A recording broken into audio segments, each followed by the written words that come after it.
Olá, muito bom dia. Hoje, 27 de outubro, quinta-feira. Que bom ter sua companhia de manhã bem cedinho aqui no ar, né? A gente vai tomar café da manhã juntos. Ficar nessas 2 horas aí da manhã começando com a gente. Muito obrigada. Olha só os destaques que nós preparamos na edição de hoje.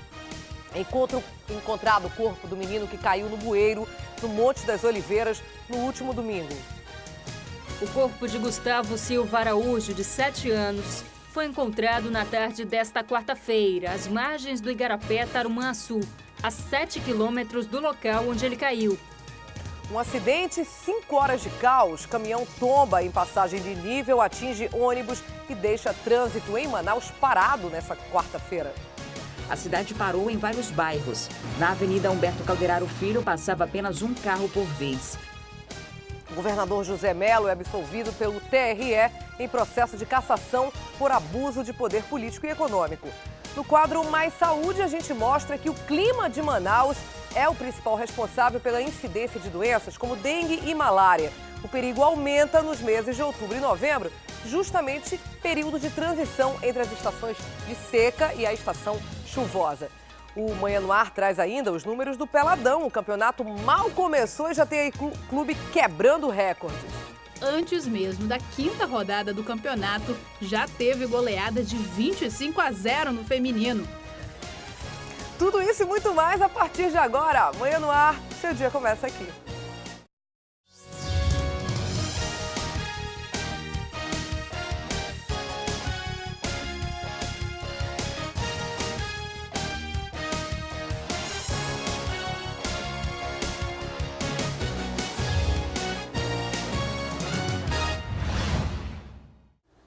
Terminaram ontem as buscas pelo corpo do menino de 7 anos que caiu em um bueiro na zona norte de Manaus. O pequeno Gustavo da Silva Araújo foi encontrado em Igarapé, no bairro Tarumã, a 7 quilômetros de distância de onde ele caiu e foi arrastado aí no último domingo durante forte chuva. Uma tragédia realmente, desespero para a família. A gente mostra a reportagem agora para você. O corpo de Gustavo Silva Araújo, de 7 anos, foi encontrado na tarde desta quarta-feira, às margens do Igarapé, Tarumançu, a 7 quilômetros do local onde ele caiu, no Monte das Oliveiras. Fizemos as buscas de uma ponte da Torquato Tapajós para a ponte da Cachoeira do Tarumã. E aí, por sorte, graças a Deus, a família que encontrou o corpo. O corpo da criança foi removido para um instituto médico legal. Segundo o tio de Gustavo, existem outros bueiros sem proteção, próximos ao local de onde a criança caiu. Isso não é o primeiro caso de criança cair dentro daqueles bueiros e ninguém toma uma providência. Gustavo caiu em um bueiro sem proteção na rua Louro Chumbo, no bairro Monte das Oliveiras. O acidente aconteceu no último domingo, dia 23. Foi a 3ª morte de criança que cai em bueiro na cidade só nesse ano. Em abril, um menino de 6 anos morreu no bairro Amazonino Mendes após ser sugado durante um temporal. Em maio, a vítima foi um garoto de 7 anos no bairro Alvorada. Tragédia realmente. Para evitar que mais tragédias como essa do menino Gustavo aconteçam, o Ministério Público do Amazonas deu um prazo de 120 dias para que a prefeitura feche todos os bueiros da cidade. De acordo aí com o órgão, mais de 1.500 bueiros estão sem proteção aqui na nossa capital. Eles estão espalhados por Manaus, alguns com tampas, mas sem a grade, outros completamente abertos, colocando em risco a população. Segundo dados da Seminf, repassados ao Ministério Público Estadual, são 1.537 em toda a cidade. A Prefeitura apresentou um levantamento, de todos os bueiros que não tem tampa e, paralelamente a isso, ela iniciou um trabalho de colocação. Infelizmente, a gente soube aí da fatalidade com a criança, não deu tempo de colocar em todos. Desde julho, a Promotoria de Urbanismo do MPE abriu um inquérito civil contra a Prefeitura. O órgão ministerial quer que, em 120 dias, a Secretaria Municipal de Infraestrutura feche todos os bueiros que estão sem tampa. O município tem a obrigação legal de cuidar da sua cidade. Isso está estabelecido na Constituição, no Estatuto da Cidade, na própria lei orgânica. Não havendo assinatura do TAC, nós entraremos com uma ação civil pública para obrigar o município a fazer o que deve fazer. O MPR não quer que mais pessoas acabem morrendo vítimas de bueiros sem tampa. Só esse ano, 3 crianças perderam a vida após caírem nesse sistema de drenagem. A gente muda agora de assunto. Todo mundo sabe, quem esteve na rua na manhã de ontem sabe que o trânsito aqui na cidade ficou muito complicado durante toda a manhã dessa quarta, quando a carga de um caminhão caiu em cima de um ônibus, ali na Avenida Humberto Calderaro Filho. Os reflexos do acidente aí foram sentidos nas principais avenidas da cidade. Os motoristas enfrentaram cerca de 5 horas de congestionamento. Gente, essa é a segunda vez que acontece um acidente envolvendo o caminhão, exatamente ali naquela área. Você lembra da carreta que aconteceu anteriormente, né? O primeiro aconteceu em maio desse ano e ontem, novamente, o caos se instalou no trânsito da cidade. O acidente aconteceu por volta das 9 horas da manhã, quando a carga deste caminhão, que transportava compensado, desabou desta alça da Avenida Jornalista Humberto Calderaro Filho, na parte de baixo. A madeira atingiu um ônibus do transporte público. Para tentar impedir o impacto maior, o motorista do coletivo desviou o carro para a esquerda. Eu vinha reto, seguindo no sentido normal, né? Aí eu só vi uma lona, cara. Quando eu vi a lona, eu tirei, freiei e puxei pro lado automaticamente extinto. Aí só deu bobo, aí de uma vez parou, freiei o carro. Aí quando eu vi a senhora sangrando já, ela sangrando, aí eu olhei pra minha parceira, que eu pensei preocupado com ela, né? Que ela tava bem embaixo da acontecida, mas não foi muito rápido, muito ligeiro, cara, só vi a lona mesmo. A cobradora do ônibus precisou se jogar da cadeira para não se ferir. Eu ouvi o barulho, aí eu já olhei pro motorista, eu vi ele tentando desviar o ônibus. Aí, então a minha atitude foi pular da cadeira. Mas nem todos tiveram a mesma sorte. Pelo menos 4 pessoas se feriram. Nunca participei de uma cena como essa, né? Eu estava entretida dentro do telefone, né? Com o celular. Quando eu vi, só foi um impacto que foi muito forte. O ônibus tombou, foi todo mundo caindo dentro do ônibus. Eu só me recordo quando eu já estava saindo pela janela, que estava me tirando pela janela junto com os outros passageiros. Foi tudo muito rápido, ninguém esperava. Machuquei levemente, né? Aqui o braço. Mas tem a senhora lá dentro lá que ela se machucou feio lá. Ela foi jogada lá dentro da escada lá. Para o Manaus Trans, a carga não estava armazenada corretamente, o que teria causado o problema. Essa carga é uma carga de compensado, esse compensado é liso.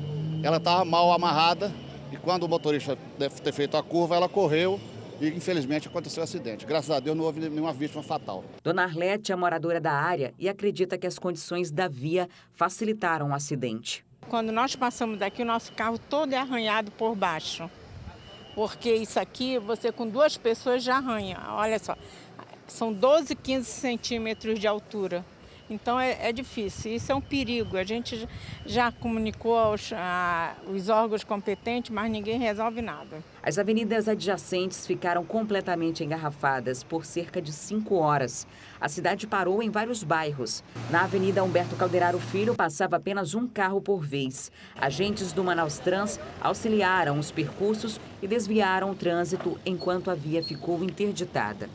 11 horas e o ônibus transporte coletivo começa a ser retirado do local. 4 pessoas que estavam dentro dele ficaram machucadas e foram atendidas em hospitais da cidade, mas não corre risco de morte. Nesse exato momento também, a gente vai aqui para o outro lado, o guincho já começa a retirar o compensado do local para que a via seja desobstruída. E agora o Manaus Trans estuda a possibilidade de interditar esta alça para a circulação de veículos de grande porte. Nós vamos tentar minimizar isso com o estudo de engenharia para tentar achar uma outra forma do tráfego dessas carretas por esse local aqui. Graças a Deus não tivemos vítimas fatais, foram 3 vítimas adultas e uma criança, só com pequenas escoriações que já foram transportadas pelo Corpo de Bombeiro e pelo SAMU para os hospitais para atendimento. Nessa via é permitido, sem restrição, a circulação de veículos de grande porte. Em maio deste ano, uma carreta tombou no mesmo local. Agora, uma perícia técnica deve identificar as causas do acidente.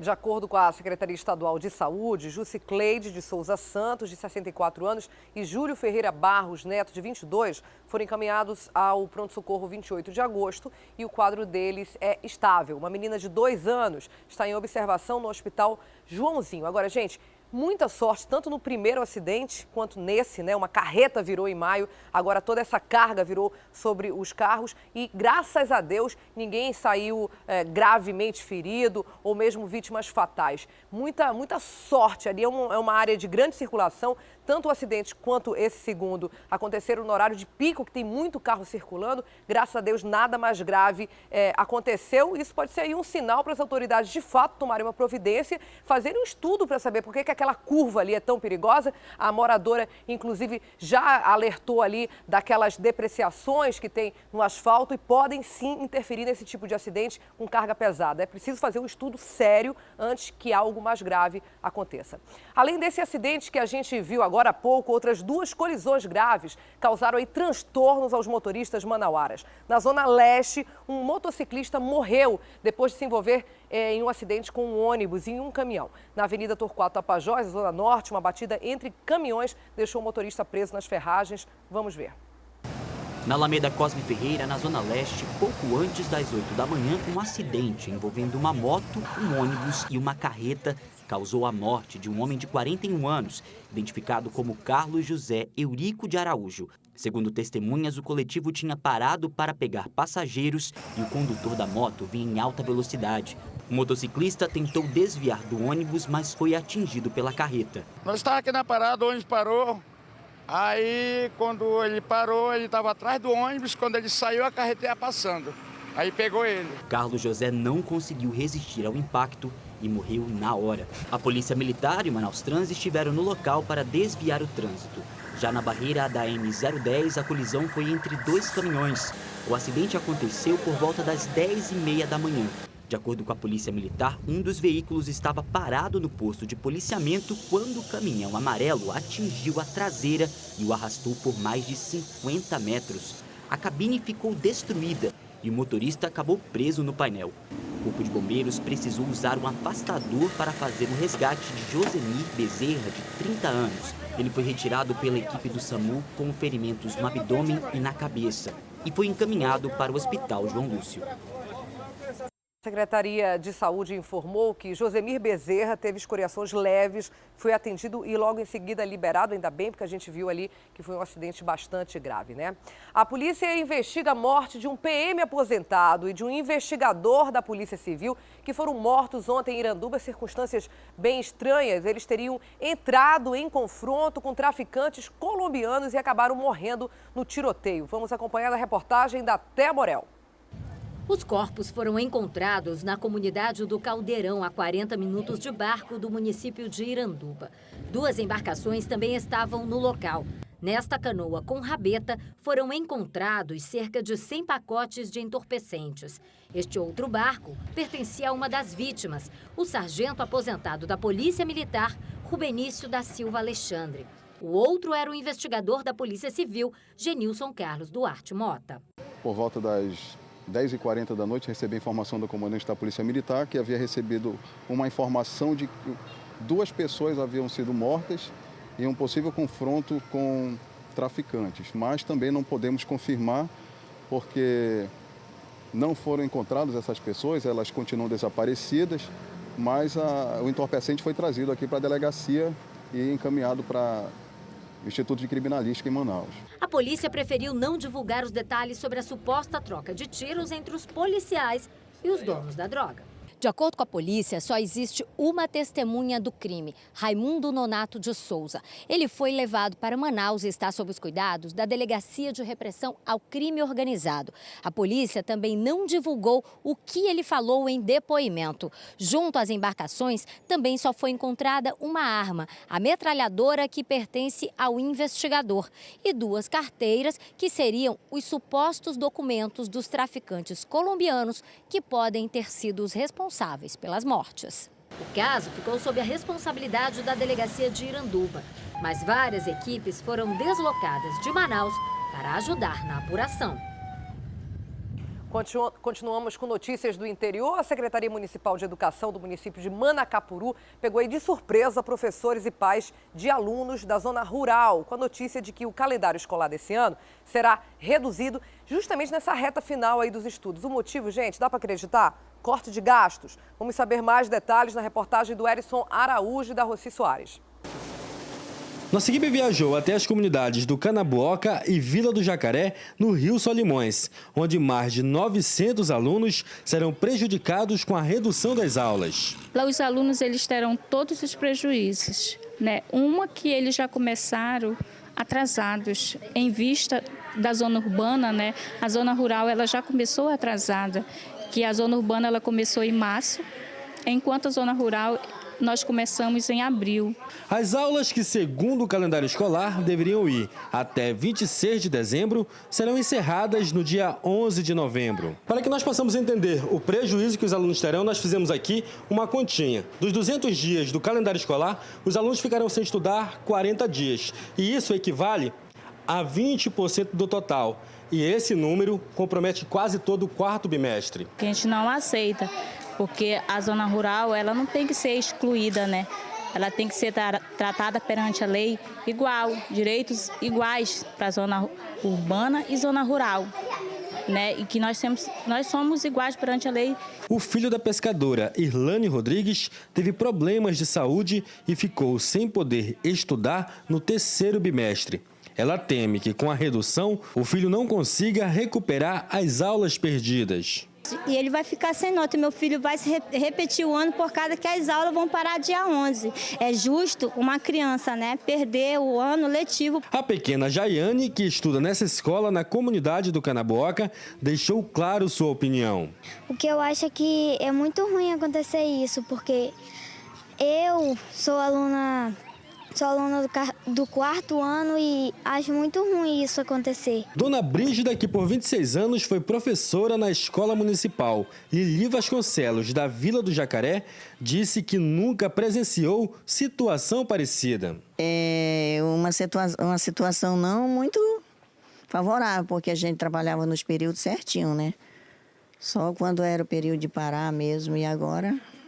O Conselho Tutelar recebeu a denúncia dos comunitários e encaminhou ao Ministério Público. Nós reunimos com os comunitários, o Conselho Tutelar ele é um defensor de direitos da criança e do adolescente, por isso nós estamos aqui, abraçando essa causa, né?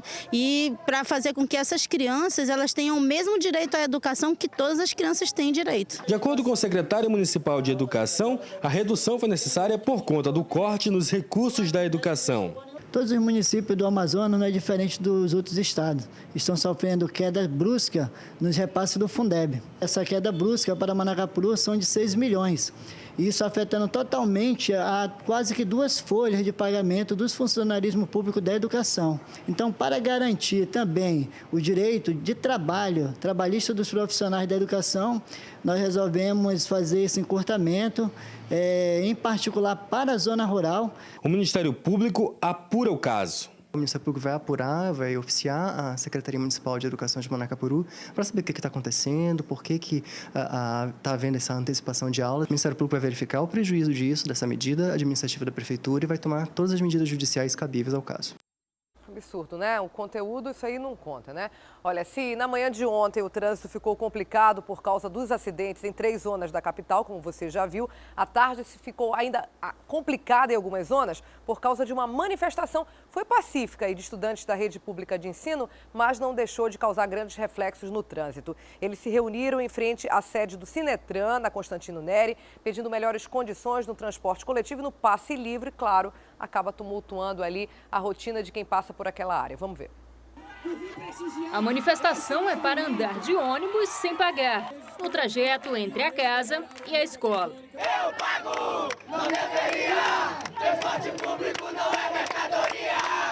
Eles sempre falam que não dá, que não é viável, mas eles nunca pararam para contabilizar o projeto, eles nunca pararam, pegaram o projeto, eles só falam, tragam um projeto, tragam um projeto.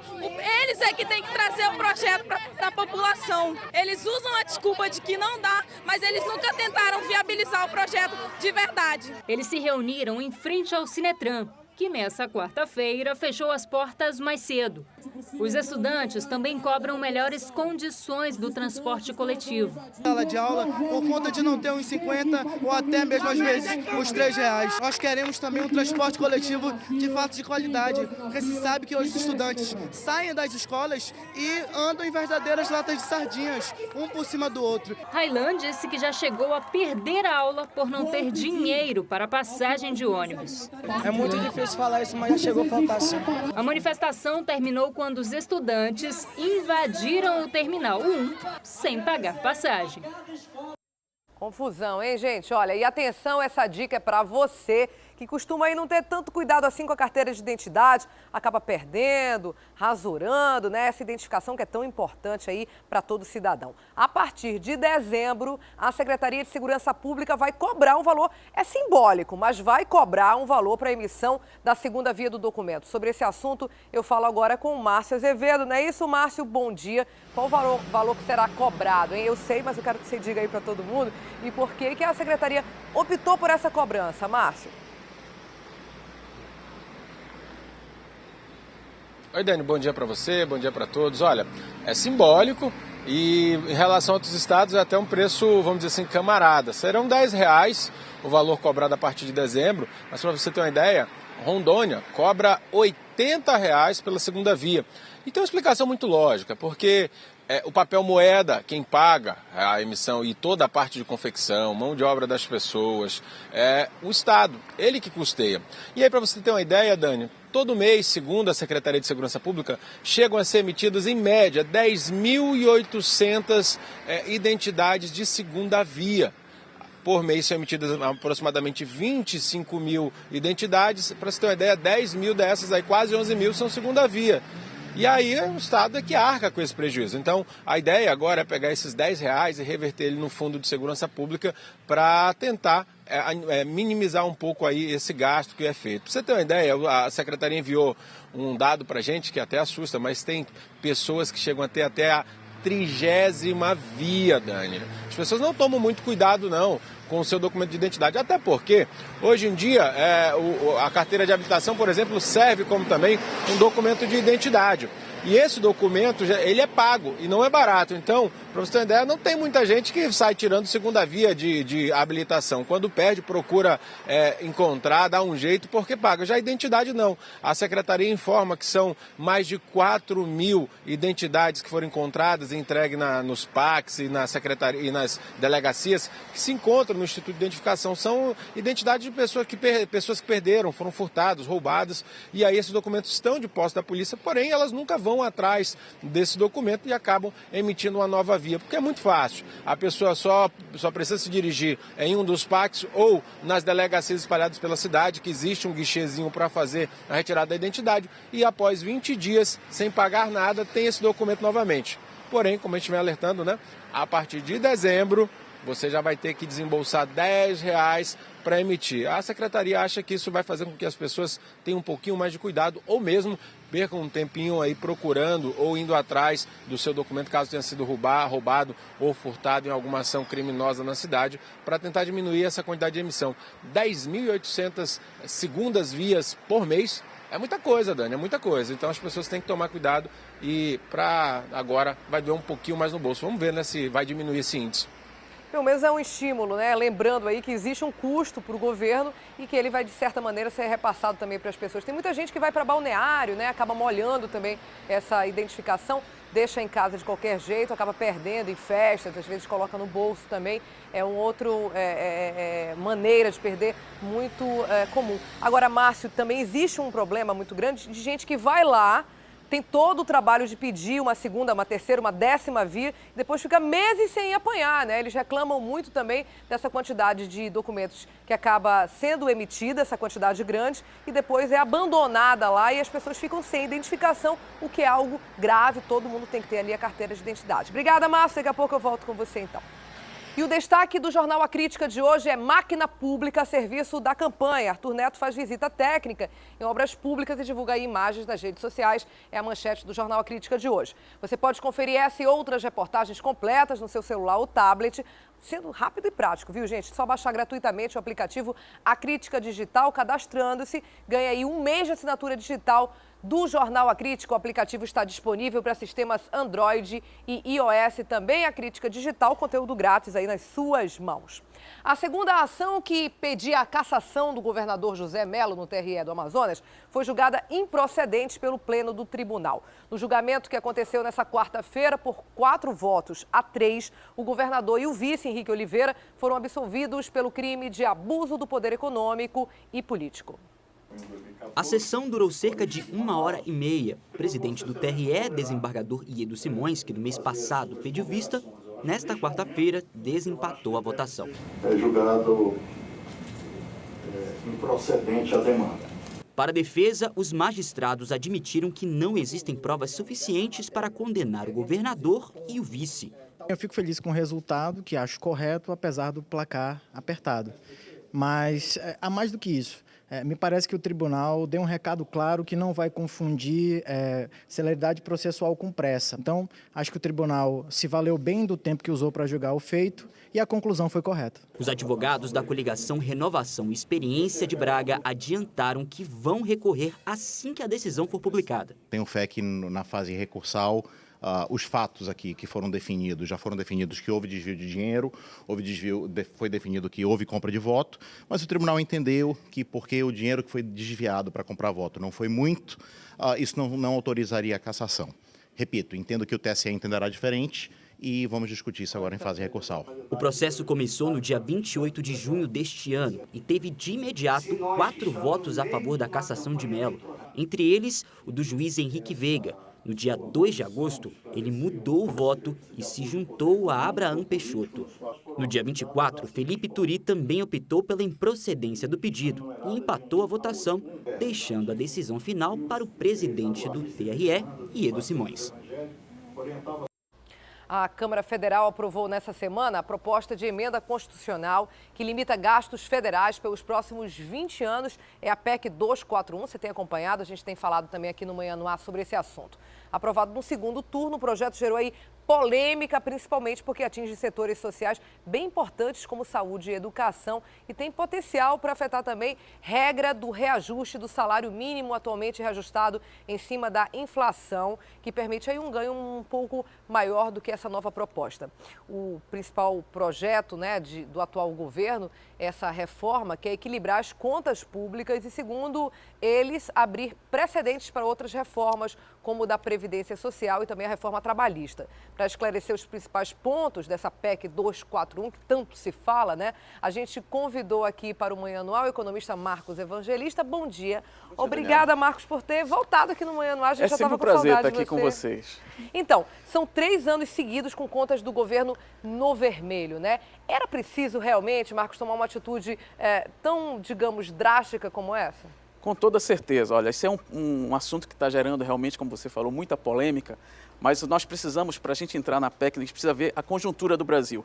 Além disso, nós temos aí uma dívida que já está, ano passado, levou 51% do PIB, hoje já está próximo de 70%. Se algo não fosse feito, daqui a pouco, tudo que era produzido no ano, que é o PIB, Produto Interno Bruto, estaria envolvido na dívida. Então, precisava frear os gastos públicos para tentar realinhar a economia. Essa é a proposta base da PEC 241. Agora, ela existe, na tua opinião, como economista, é uma proposta que, sim, tecnicamente, que funcione? Porque tem muita gente que diz que é mais algo político para mostrar realmente uma força do governo logo agora, que ele está começando. Tecnicamente, ela é necessária e é viável? Com toda certeza. Vamos trazer um exemplo prático. A nossa família, a nossa casa. Imagina você, durante vários anos, gastando mais do que você recebe. O que vai acontecer com isso? Já pensou se você ganha R$1.000 e todo mês você gasta R$1.500, R$2.000 utilizando o limite do cartão de crédito? Vai chegar um momento que você não vai ter dinheiro mais para nada. Então, essa a situação do Brasil hoje. Gastou demais, gastou 52% e teve de receita 14%, ou seja, a gente vê... Uma diferença muito grande, 52% de aumento de gastos e 14,5% de aumento de receita. Completamente ou seja, a gente tem um desequilíbrio muito grande. Sim. Então, a gente precisa reequilibrar isso aqui para a gente voltar a crescer. Agora, isso em quanto tempo? Existe um efeito prático e imediato nas contas públicas? É aí que está o problema. Os colegas, tem colegas que defendem, tem colegas que vão contra, que não vai ser uma medida de efeito imediato. A gente percebe que a proposta fala em 20 anos.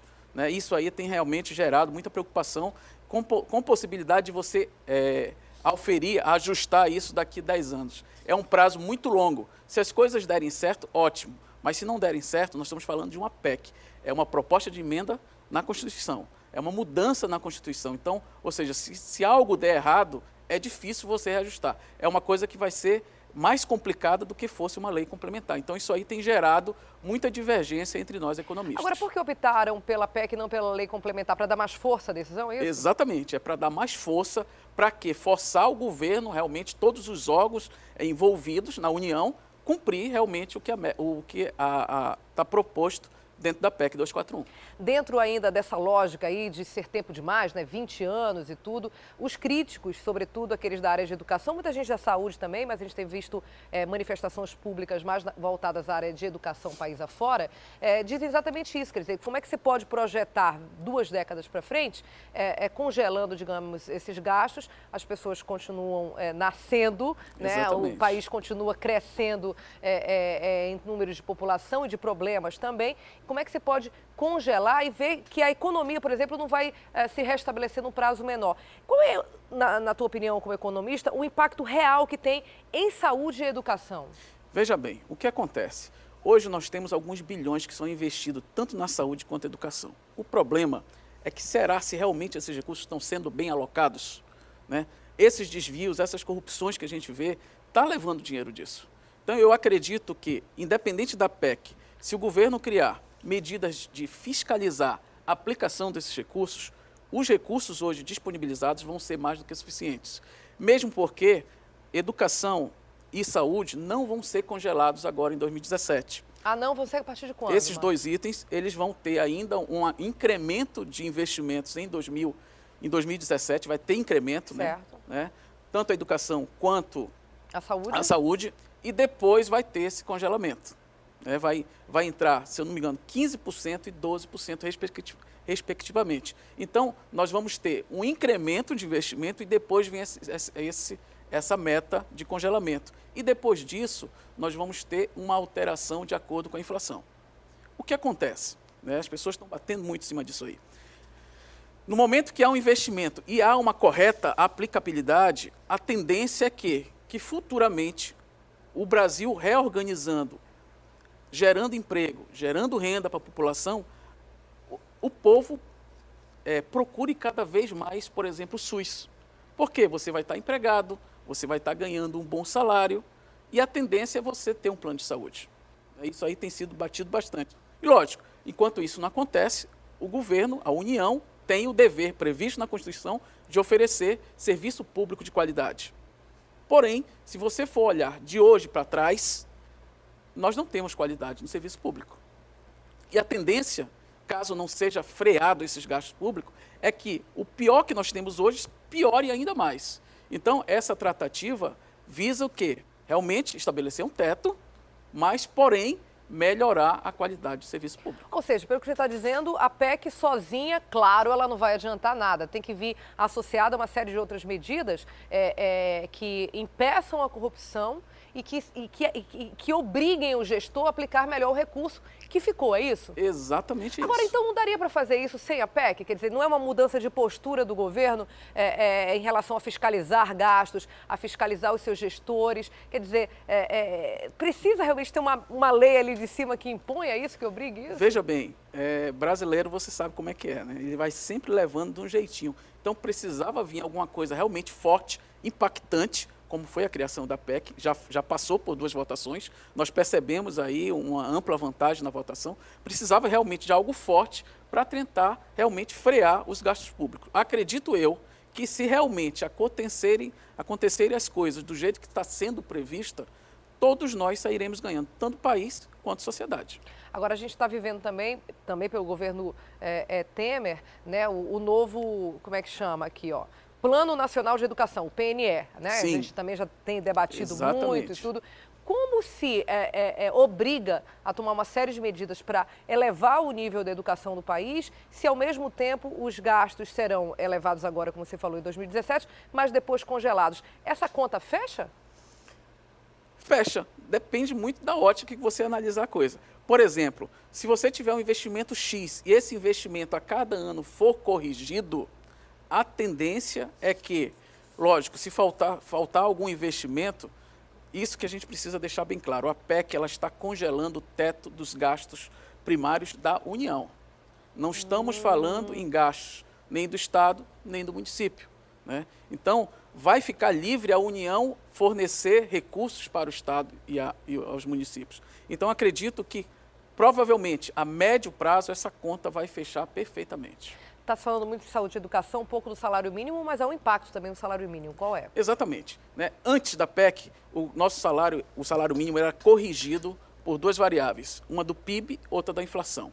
Com a PEC, nós perdemos essa variância do PIB e apenas será corrigido pela inflação. Então, também está sendo muito debatido isso. As pessoas acreditam que vão perder, né, em função dessa variância apenas pela inflação. Inclusive, há colegas que fizeram um cálculo retroagindo há 10 anos atrás, reduzindo o salário mínimo para R$400 reais, né, se retroagisse. Mas, porém, a gente tem que olhar que não é o valor venal do salário, a gente tem que ver o poder de compra. Poder de compra. Se você pegar R$100 hoje, você for no seu supermercado, no mercadinho, que você faz suas compras, e você observar o que você consegue comprar com R$100. Compara isso há um ano atrás, há 2 anos atrás. Você vai perceber que os R$100 continuam o mesmo, mas você vai comprar cada vez menos. Você vai no supermercado, R$100 você não compra quase nada. Então, essa é a proposta intrínseca dentro da PEC. É corrigir o salário com a inflação, porém, conter a inflação. Ou seja, você vai estar corrigindo o seu salário e, ao mesmo tempo, o seu poder de compra vai aumentar. E é isso que daria o equilíbrio nas contas domésticas, nas contas do trabalhador. A gente preparou uma projeção, Marcos, eu queria pedir para a produção colocar uma projeção para os próximos 10 anos do salário mínimo. Olha só, a gente tem um aumento, né? Mas é um aumento que seria abaixo do que hoje é reajustado, é isso? Esse aumento que está sendo mostrado para o nosso telespectador, ele está baseado como se a inflação se mantivesse em 8,7%, que é a inflação que está projetada hoje, né? Então, nós estaríamos, daqui 10 anos, o salário mínimo estaria valendo R$ 1.971,47, né? Isso caso não ocorra a diminuição da inflação. Então, o poder de compra, 1.971, está estimado que vai ser muito maior do que o salário mínimo de hoje. Ou seja, se tudo der certo, né, se a economia se estabilizar, se a corrupção diminuir, existiria, na verdade, um benefício, um ganho real, né? Ele pode não ser numericamente maior do que se tem hoje, mas na prática isso se daria. Essa a intenção, pelo menos, Marcos? Com toda certeza. Então, não é uma proposta de resultado imediato. É médio e longo prazo. Então, a sociedade, infelizmente, lógico, né, fica esse ar de que vai ser penalizada, mas há uma perspectiva de melhoras, né, não só para a sociedade, né, principalmente a indústria. Com isso, se a PEC der certo, a gente sempre tem a palavra se, né, infelizmente. E torcendo para que né, dê, né? Porque... Se der certo, vai atrair novos investimentos. Vindo novos investimentos, as indústrias vão ficar fortalecidas. Eu falo muito em indústria porque a indústria puxa o resto, puxa comércio e serviço, prestador de serviço. Então, as indústrias estando fortalecidas vão gerar novos postos de trabalho, os novos postos de trabalho vão gerar renda, a renda vai gerar um aquecimento na nossa economia, que é justamente o que nós precisamos. Quer dizer, ela é tão importante porque, dando certo, ela atinge toda a sociedade em vários níveis e, dando errado, também qualquer classe social, não é isso? Com toda certeza.